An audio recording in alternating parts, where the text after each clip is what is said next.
back. How are you? I hope everything is well. We continue this series on ICF Core Competencies, and it's a joy. I really looking forward to share with you on this core competency too. This week we're talking about ICF Core Competency 2, the coaching mindset. How was it, before diving into the details, how was it when you listened to your recording and check in terms of ethics? Um, Hope everything was okay. And I'm curious if you check the website on all the resources on that ICF has developed for ethics. There's really a lot. I particular I particularly love the series they've done and the videos and the fact that it's translated. You could sense from my accent that I have something.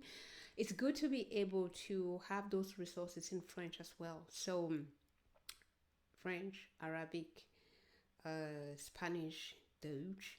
Go and check. There must be something there for the language you're more comfortable with. Today we'll be talking about coaching mindset. And as I was saying the last time, we'll use the same format, talking about what's the definition of ICF for that core competency. What does that competency sound like across level, if this is something that's evaluated when you're going for ICF credential, and what you can notice, like some, so how you can see how you're doing in your coaching conversation. I'm really, well, if you've been following me, you know that I'm all about learning from your own coaching, not just the theory or what is said up there, but what do you see as you listen to your recording? What do you notice after you reflect on your coaching conversations? And then we'll share some quick tips on how to develop this competency, and all of this under 15 minutes. Wow, such a challenge. So just jump into it if you want to keep and win the challenge this time around. What is coaching mindset? ICF defines the coaching mindset as the ability of a coach to develop and maintain a mindset that is open, curious, flexible, client centered. I very much love the way the very good mentor of mine, Fran Fisher, she's so cool. Well, it's not a time to celebrate or to make a whole grand session for Fran, but you could go and check her stuff. She's a great mentor. And sometimes you like to say the coach is willing to not know, because when you come in the coaching conversation, like, you are not the expert, you don't know what's going on, and you cannot actually know more than the person experiencing it. So you'll be curious like a child who will say, oh dad, what is AI, what is this, what is that? And from that place of curiosity, help the thinker or the client get more insight, because your curious question will get them to think. So essentially, coaching mindset is, as a coach, you come from that place. Why is this important? If you feel you know, if you are an expert, there's great chance you may slide towards being the consultant or the advisor or the solution provider because you know. But if you don't know, the coach, the client or the thinker comes with an issue, something they want to create, or a question they want to have answer, you will not have the posture of someone who has answers to all questions your client have. You don't, let's explore together. From this place of curiosity, you could discover, create, go deeper. And really, this has been a game changer for me when going for my MCC, because one of my superpower of my strengths is problem solving, my highest thing. So when at the opening of the conversation, the client will say, oh, how have you brought for us to reflect on today? What is this going on? I have new team members. They are not open. They've been frustrated when they are talking. Okay, the computer in the head of Judith is already rolling. Where have I heard this before? Yeah, I've already done this more than 100 times. So the solution is I'm not being a coach. Just what I described, the behavior I just described, I'm not being present. I'm in my head trying to, when have I faced this kind of situation before? What solution did I use to select which of these I will give to this person? So I'm coming from a place of consulting, advising, telling. It's not a coaching mindset. I'll select again, I'll bring back the definition that ICF gives. The coach develops and maintains a mindset that is open, curious, flexible. If I think I know and I have figured out what is going on, will I be curious? It will be more, oh, you listen to me. This is what is going on, and this is the solution. That's not what real coaching is all about. So, this core competency, too, is really staying, and that's why they said develop and maintain, because sometimes we know this, but we get in the conversation, either we are so enthusiastic or yeah, we had a great win with another client and we are eager to share, but that was that client. Stay here and now, willing to not know. Maybe, how do you even know that what you have identified is actually what is going on? How do you know?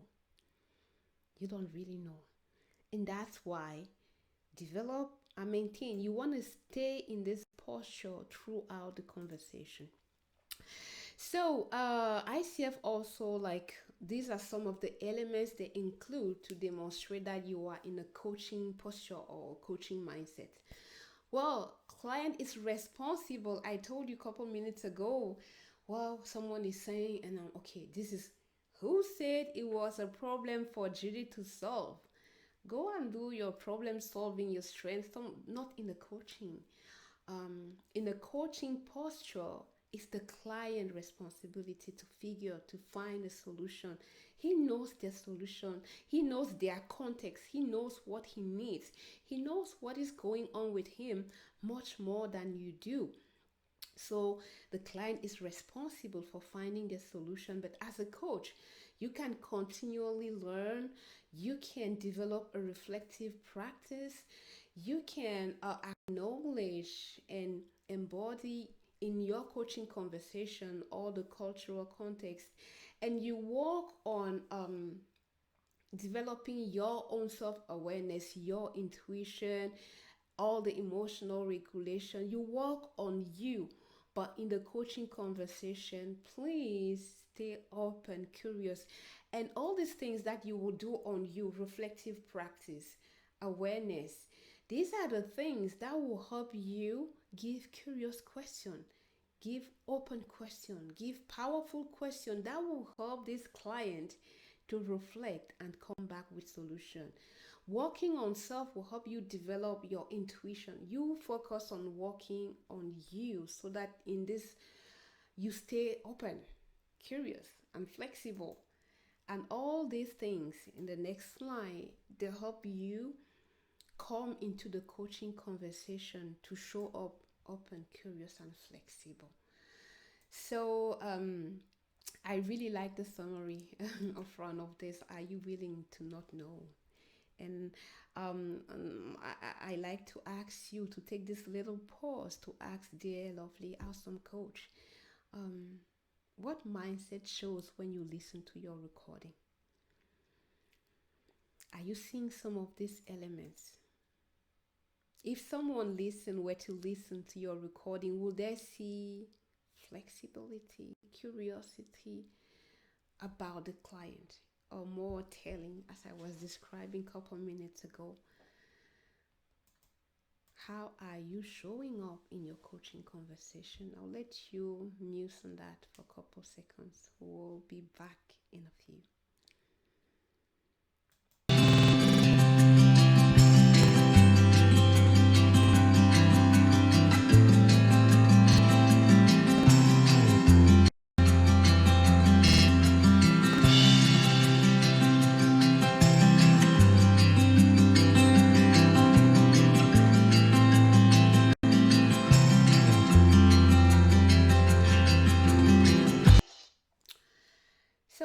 welcome back. We are talking about core competency 2, embody the coaching mindset, which is part of the foundation.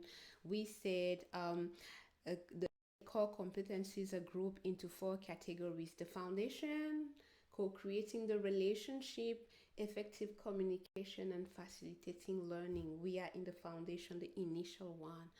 Foundation, where you have ethical practice that we discussed in another video. If you've not watched it, go and watch it. And then the next thing that is part of that foundation is this mindset. I Mindset is everything. Like, when you know your role is to open, flexible, curious, so that the client can take responsibility and by answering the curious question find a solution. It's different, and it takes away the pressure to, oh my god, I've never faced this kind of problem, this kind of question is complex. It's not your responsibility to solve for the client. Nah. In general, when we start, a lot of people find themselves in the coaching because they like to help. They like, so when you're starting ACC, I remember, like, oh, I need to have like a framework. I even had like a very large worksheet on Excel with, for this kind of problem, this framework with toolkits. It's helping. You can help the client, but it creates some kind of dependency on you. We want, when we have we want to help people, we want to empower them. Really, as a coach, when you learn how to create an environment where the client themselves figure out solution to their problem, just look at their eyes, it's like, wow, all of this, I had this, so I just needed, yeah, you're supposed to be a vessel.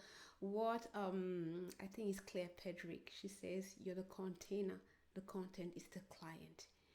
You're the container. And this core skill really focuses on the posture you're having in the coaching conversation. This is why there are no MCC bar, there are no don't say MCC bar, there are no behavioral bars to evaluate this one in a coaching conversation, but they will take the overall how you showed up throughout the conversation. Are you staying in the posture, the container, the person who asks question and help and facilitates the client to find their own solution? Or, well, maybe you do a lot of telling, consulting. Another thing I wanted, maybe I'll take some couple minutes to talk about is, it doesn't mean you cannot share something. You can share with permission, but if most of your coaching is, oh, I understand what is going on, this is the way to go, this is not coaching. You're consulting, you're advising, you're doing something else, but it's not coaching. Because as a coach, your posture, okay, what could be going on? What's coming up for you? Your role, curious, open, flexible, willing to not know, discover, or help facilitate the discovery on the inside for the client. And yeah, so in when they're assessing the recording, it's the overall posture that you had. So it means if once you said, oh, may I offer something, you'll not be penalized for that. But if throughout your coaching it is, well, I hear that, and you're doing the interpretation, proposing a solution, or even ordering a solution, it's not the posture you want to have.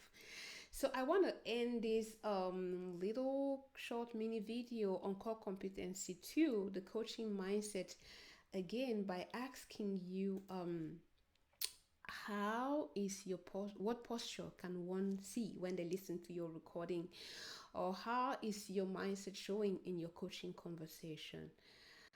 Just take the time and reflect and be real. We talked about ethics. Be real with yourself. Be real with yourself and what comes up. It's good to acknowledge. I think I told you that personally. I know at the beginning of my coaching, I was more a consultant because I've done consulting work before in corporate world. So it was kind of easy. I even told you I had toolkits for some of, okay, communication, presence, relationship. And when someone asks to talk, okay, this is a relationship thing, I have my toolkit, bam, and I can share.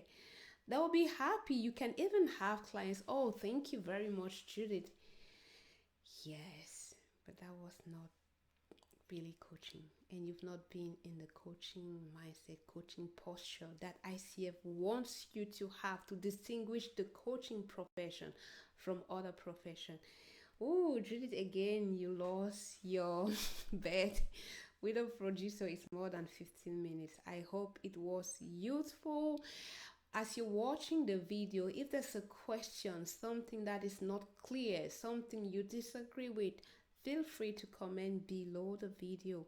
Our aim is really to continue to improve the content so that as you take the time, 15 minutes, to learn about core competency, you can learn something new, you can learn something you can implement, you can learn something great that you're willing to share with others. So your feedback is welcome, and I'm looking forward to the next core competency 3, which is the coaching agreement. Now we are entering in the next grouping, co-creating the relationship. I'll see you in that next video. Bye.